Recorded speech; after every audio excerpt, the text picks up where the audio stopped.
আহ আমার ভিতরটা জ্বলে পড়ে যাচ্ছে। ওই জাদুর গাছ, তুমি আমাকে ছেড়ে দাও। আমি আর কখনো খারাপ কাজ করব না। শেফা, তুই আমাকে মাফ করে দে। মা ঝিলি, আমি একটু বাজারে যাচ্ছি রে মা। ঘরে যে কোনো বাজার সদাই নেই। তুই বাড়িতেই থাক, আমি বাজার করে তাড়াতাড়ি চলে আসবো। মা, আমাকে সাথে করে নিয়ে যাও না। আমার যে ঘরের মধ্যে একা একা থাকতে একদমই ভালো লাগছে না। মারে, তোকে যে আমি নিয়ে যাব, আমার কাছে যে বাড়তি কোনো টাকা নেই। তুই বাজারে গেলে তো এটা সেটা দেখে চেয়ে বসবি, তখন আমি কি করে কিনে দিব বল? আমি কিছু খেতে চাইবো না মা। তুমি শুধু আমাকে তোমার সাথে নিয়ে যাও, আর আমি তোমার সাথে গেলে আমার একটু ঘোরাও হবে। তুমি তো আমাকে কোথাও ঘুরতে নিয়ে যাও না। তারপর জিলি তার মায়ের সাথে বাজারে চলে যায়। তার মা যখন বাজার করছিল, তখন জিলি পাশের দোকানের আপেলের দিকে ডেব ডেব করে তাকিয়ে থাকে। মা, ওই দেখো না, পাশের দোকানে কি সুন্দর আপেল দেখা যাচ্ছে। ওই আপেলগুলো খেতে নিশ্চয়ই অনেক মজা হবে। তুমি কি আমাকে আপেল কিনে দিবে মা? ঝিলি, এই জন্যই তো তোকে আমি আনতে চাইনি। আমি জানি বাজারে আসলেই তুই বায়না করবি। আমার কাছে যা টাকা আছে তা দিয়ে তো আমি বাজার সদাই করতে পারবো না। আর আপেলের দাম তো অনেক টাকা রে মা। আমাদের কি আপেল কিনে খাওয়ার সামর্থ্য আছে? তারপর শেফা শিয়ালিনী ও জিলি বাজার করে বাড়ি চলে আসে।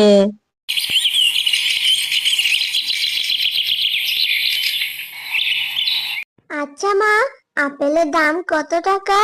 কেন রে মা, আপেলের দাম দিয়ে তুই আবার কি করবি? 1 কেজি আপেলের দাম তো 250 টাকা করে। মা, আমি না কিছু টাকা জমিয়েছি। স্কুলে যাওয়ার সময় যে তুমি কিছু টাকা দিতে, সেই টাকাগুলো না খেয়ে আমি জমিয়েছি। কি বলছিস জিলি, তুই আবার টাকা জমিয়েছিস? তা কত টাকা জমিয়েছিস? তোমার বিশ্বাস হচ্ছে না তো? আচ্ছা ঠিক আছে, আমি নিয়ে আসছি। দাঁড়াও, তুমি দেখলেই বিশ্বাস করবে। তারপর জিলি তার ঘর থেকে জমানো টাকা থলে নিয়ে আসে ও মাকে দেয়। এই নাও, দেখো তোমার এখানে কত টাকা আছে। হ্যাঁ রে জিলি, এখানে তো 250 টাকার উপরে আছে। এতগুলো টাকা তুই কিভাবে জমালি রে মা?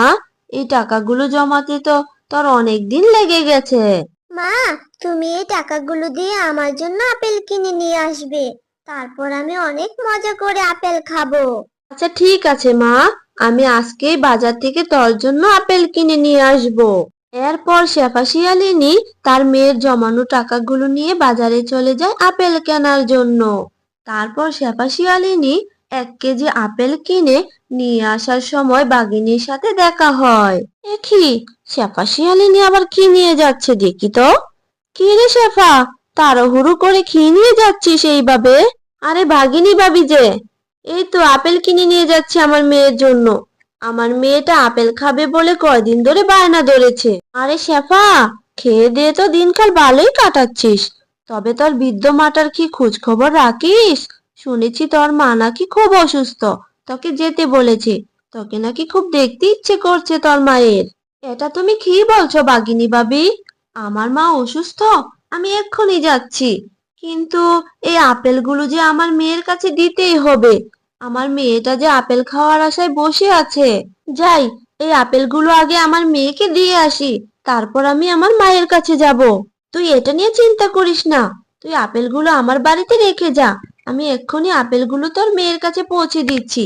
তুই তাড়াতাড়ি তোর মায়ের কাছে যা। তার আগে যদি তোর মায়ের কিছু হয়ে যায়। তুমি খুব ভালো গো বাঘিনী ভাবি। ঠিক আছে তাহলে, আমি আপেলগুলো তোমার কাছে রেখে যাচ্ছি। তুমি আমার মেয়েটাকে আপেলগুলো দিয়ে আসো, আর আমি আমার মাকে তাড়াতাড়ি দেখে আসি। তারপর শেফা শিয়ালিনী আপেলগুলো বাঘিনীর কাছে রেখে তার মায়ের কাছে চলে যায়। মা, তুমি কেমন আছো? তোমার শরীরটা ঠিক আছে তো? বাঘিনী ভাবি বলেছে তুমি নাকি অসুস্থ, তাই তো আমি ছুটে এলাম। হ্যাঁ রে মা, এসেছিস ভালো করেছিস। তো আমার দিদিভাইকে সাথে করে নিয়ে এলি না কেন? আর আমি তো অসুস্থ হইনি, আমি তো ঠিকই আছি। মা, তুমি ঠিকই আছো, তাহলে বাঘিনী ভাবি আমাকে মিথ্যা কথা কেন বললো? মা, আমাকে এক্ষুনি বাড়ি যেতে হবে। ওইদিকে মেয়েটাকেও একা রেখে এসেছি। আজ আমি যাই মা, অন্যদিন আমি ঝিলিকে নিয়ে আসবো। কেবলই তো এলি মা, এখনই চলে যাবি? আর মুখে কিছু দিবি না? সাবধানে যাস রে মা, আবার দিদিভাইকে নিয়ে আসিস। মা, তোমার আসতে এত দেরি হলো কেন? আর তুমি না টাকা নিয়ে গেলে আপেল আনবে বলে, তুমি আপেল আনোনি মা? কেন রে জিলি, তুই কি তাহলে আপেল খাসনি? আমি যে বাগিনী বাবির কাছে আপেল কিনে পাঠিয়ে দিলাম, তাহলে কি বাগিনী বাবি তোকে আপেলগুলো দিয়ে যায়নি? কই না তো, আমাকে তো কেউ আপেল দিয়ে যায়নি। আমি তো সেই কখন থেকে তোমার জন্য উঠোনে বসে আছি।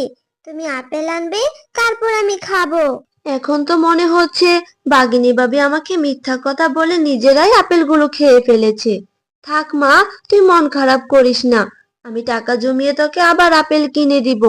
আচ্ছা ঠিক আছে মা, আপেল তো খাওয়াই হলো না। আমি তাহলে মাঠে গিয়ে বন্ধুদের সাথে খেলে আসি। ঠিক আছে যা, কিন্তু সন্ধ্যা হওয়ার আগেই চলে আসবি। মা, তোমার আসতে এত দেরি হলো কেন? আর তুমি না টাকা নিয়ে গেলে আপেল আনবে বলে, তুমি আপেল আনোনি মা? কেন রে জিলি, তুই কি তাহলে আপেল খাসনি? আমি যে বাগিনী বাবির কাছে আপেল কিনে পাঠিয়ে দিলাম, তাহলে কি বাগিনী বাবি তোকে আপেলগুলো দিয়ে যায়নি? কই না তো, আমাকে তো কেউ আপেল দিয়ে যায়নি। আমি তো সেই কখন থেকে তোমার জন্য উঠোনে বসে আছি। তুমি আপেল আনবে, তারপর আমি খাবো। এখন তো মনে হচ্ছে বাগিনী বাবি আমাকে মিথ্যা কথা বলে নিজেরাই আপেলগুলো খেয়ে ফেলেছে। থাক মা, তুই মন খারাপ করিস না, আমি টাকা জমিয়ে তোকে আবার আপেল কিনে দিব। আচ্ছা ঠিক আছে মা, আপেল তো খাওয়াই হলো না। আমি তাহলে মাঠে গিয়ে বন্ধুদের সাথে খেলে আসি। ঠিক আছে যা, কিন্তু সন্ধ্যা হওয়ার আগেই চলে আসবি। জেলি জানিস, আজকে না আমি অনেকগুলো আপেল খেয়েছি। আমার মা আমার জন্য আপেল এনেছিল। কি যে মজা ছিল আপেলগুলো! ও, তুই আপেল খেয়েছিস? মিলি, আমারও না খুব আপেল খেতে মন চাইছিল রে। মিলি চল, এখন আমরা বাড়ি চলে যাই। এখন তো সন্ধ্যা হয়ে গেল। তারপর খেলা শেষ করে ঝিলিমিলি একসাথে চলে আসে।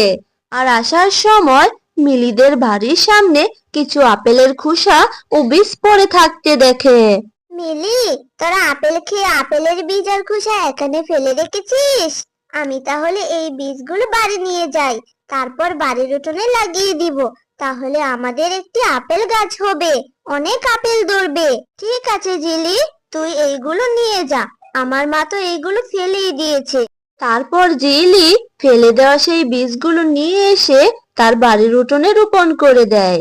আরে জিলি, তুই এইগুলো কি রোপণ করছিস? আর এই বীজগুলো তুই কোথায় পেলি? মা, আমি যখন মিলিদের বাড়ির সামনে দিয়ে আসছিলাম, তখন ওদের বাড়ির সামনে এই বীজগুলো পড়ে থাকতে দেখি। আর সেই বীজগুলোই আমি নিয়ে এসেছি। আর এই বীজগুলো এখন রোপণ করে দিয়েছি মা। এই বীজ থেকে আপেল গাছ হবে, তারপর তো অনেক আপেল ধরবে, তাই না মা? এখন আমি সব বুঝতে পেরেছি। আমার কেনা সেই আপেলগুলো খেয়ে বাঘিনী ভাবি বীজ আর খোসা ফেলে রেখেছে, আর তুই সেই বীজগুলোই নিয়ে এসেছিস। কিছুদিন পর সেই বীজগুলো থেকে একটি আপেলের চারা হয়, আর জিলি সেই চারার অনেক যত্ন নিতে থাকে। এইভাবেই কয়েক মাস কেটে যায়। কয়েক মাস পর সেই গাছটি অনেক বড় হয়ে যায়, আর তাতে অনেকগুলো আপেল ধরে। মা দেখো, আমাদের গাছে অনেক আপেল ধরেছে। এখন থেকে আমি প্রতিদিন আপেল খেতে পারবো মা। হ্যাঁ রে জিলি, তাই তো দেখছি। এত বড় আপেলের গাছ তো আমি কখনো দেখিনি। আল্লাহ আমাদের উপর সহায় হয়েছে রে মা। হ্যাঁ শেফা শিয়ালিনী, তুমি ঠিকই বলেছ। তোমার এই ছোট্ট মেয়ে জিলি এই গাছটার অনেক যত্ন করেছে, তাই আল্লাহ তোমাদের উপর রহম করেছে। এই গাছের আপেলগুলো কখনোই শেষ হবে না। আর তোমরা এই গাছের আপেলগুলো যত খুশি পেরে খেতে পারো, আবার বিক্রিও করতে পারবে। ও মা, সে কি? এই গাছ তো দেখছি আবার কথাও বলে। তুমি এগুলো কি বলছো, জাদুর আপেল গাছ? আচ্ছা ঠিক আছে, এখন থেকে আমি এই আপেলগুলো বাজারে বিক্রি করব। এরপর থেকে শেফা শিয়ালিনী আপেলগুলো বাজারে নিয়ে বিক্রি করতে থাকে। একদিন বাঘিনী সেটা দেখে ফেলে। আরে শেফা, তুই এতগুলো আপেল কোথায় পেলি? আর তুই কি আপেলের ব্যবসা শুরু করেছিস নাকি? এরপর শেফা শিয়ালিনী সরল মনে বাঘিনীকে সব খুলে বলে। মিথ্যা কথা বলার আর জায়গা পাস না বুঝি? নিশ্চয়ই তুই আপেলগুলো চুরি করে এনেছিস, আমিও দেখব। তারপর একদিন রাতের বেলা বাঘিনী চলে যায় জিলিদের গাছ থেকে আপেল চুরি করতে। ভাগিনী, তুমি অনেক খারাপ। সেই দিন তুমি ছোট্ট মেয়েটির শখের আপেলগুলো খেয়েছো, আজ আবার গাছ থেকে আপেল চুরি করতে এসেছো। এই নাও, আমি তোমাকে শাস্তি দিচ্ছি, এখন তুমি শাস্তি ভোগ করো। আ আমার ভিতরটা জ্বলে পুড়ে যাচ্ছে। ওই জাদুর গাছ, তুমি আমাকে ছেড়ে দাও, আমি আর কখনো খারাপ কাজ করব না। শেফা, তুই আমাকে মাফ করে দে। জাদুর আপেল গাছ, তুমি বাঘিনী বাবিকে ছেড়ে দাও।